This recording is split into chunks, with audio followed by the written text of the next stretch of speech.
এটাকে আপনি প্যানকেক বলতে পারেন, আবার পরোটাও বলতে পারেন।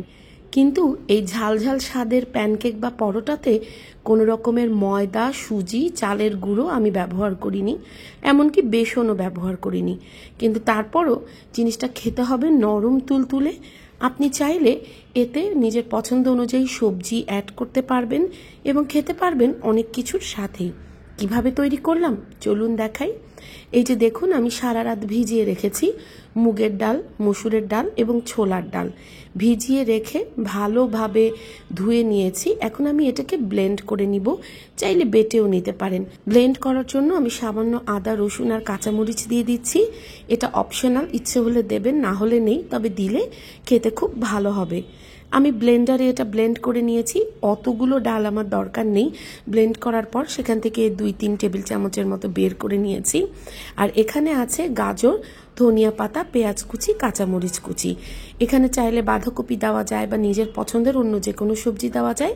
আর মশলা বলতে আছে হলুদের গুঁড়ো, মরিচের গুঁড়ো, লবণ আর জিরার গুঁড়ো। চাইলে গোলমরিচের গুঁড়ো অ্যাড করতে পারেন। আমি মাঝে মাঝে একটুখানি চিকেন পাউডারও অ্যাড করে থাকি। চিকেন পাউডার না থাকলে চিকেন কিউব হাত দিয়ে গুঁড়ো গুঁড়ো করে ভেঙে সেটাও দিতে পারেন। চিকেন পাউডার বা চিকেন কিউবটা দিলে বাচ্চারা কিন্তু অনেক মজা করে খাবে। আমি মশলাগুলো দিয়ে আগে সবজিটা ভালোভাবে মেখে নিলাম, তারপর আমি এটা দিয়ে দিচ্ছি ডালের ভেতরে। এখানে ব্রোকলি দেওয়া যায় গ্রেটার দিয়ে খুব সুন্দর মিহি করে ঘষে, ফুলকপি দেওয়া যায়, বরবটি দেওয়া যায়, পেঁয়াজ পাতা দেওয়া যায়, ক্যাপসিকাম দেওয়া যায়। The options are endless. খুব ভালোভাবে জিনিসটা মাখিয়ে নিব, কিন্তু এর ভেতরে কোনো ডিম বা কোনো কিছুই আমরা ব্যবহার করব না। আমরা বাইন্ডার হিসেবে ব্যবহার করব হচ্ছে পানি।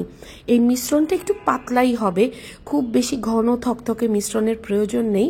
তবে হ্যাঁ, আমি এটা ডাল দিয়ে বানাচ্ছি বলে এটাতে প্রোটিন কন্টেন্ট হাই, ভেজিটেবল দিয়ে বানাচ্ছি বলে এতে অনেক রকমের ভিটামিন এবং মিনারেলস আছে। তবে যাদের প্রবলেম আছে ইউরিক অ্যাসিডের বা কোনো কারণে ডাল খাওয়া নিষেধ, তারা কিন্তু এটা খাবেন না। তৈরি করার জন্য প্যানটাকে প্রথমে আগুনের মতো গরম করে নেবেন। আমি একটা ননস্টিক প্যান নিয়েছি, বাসার নর্মাল তাওয়া নিলেও হবে।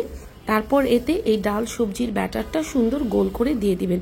পারফেক্ট হওয়ার কোনো দরকার নেই, সাইজে বড়ও বানাতে পারেন, তবে আমি ছোটই খাই।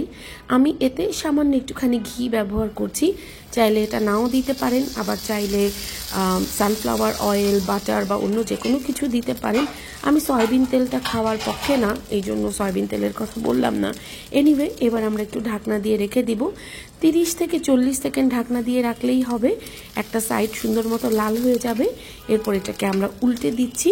উল্টে পাল্টে খুব ভালোভাবে ভেজে নিলেই তৈরি আপনার ঝালঝাল প্যানকেক বা ঝালঝাল পরোটা, যেটা কিনা ডাল দিয়ে তৈরি, কোনো আটা, ময়দা, সুজি, চালের গুঁড়ো কিচ্ছু নেই। এটার সাথে আমি সার্ভ করে থাকি সাধারণত টক দইয়ের রায়তা, কিংবা কখনো একটা ডিম, কখনো চিকেন থাকলে চিকেন। রায়তা তৈরি করার জন্য টক দইয়ের ভেতরে 1 চিমটি লবণ, সামান্য একটু চিনি, গোলমরিচ দিয়ে ভালোভাবে ফেটিয়ে নিলেই হবে। চাইলে রায়তার ভেতরে আপনি শসা এবং অন্যান্য সবজিও দিতে পারেন।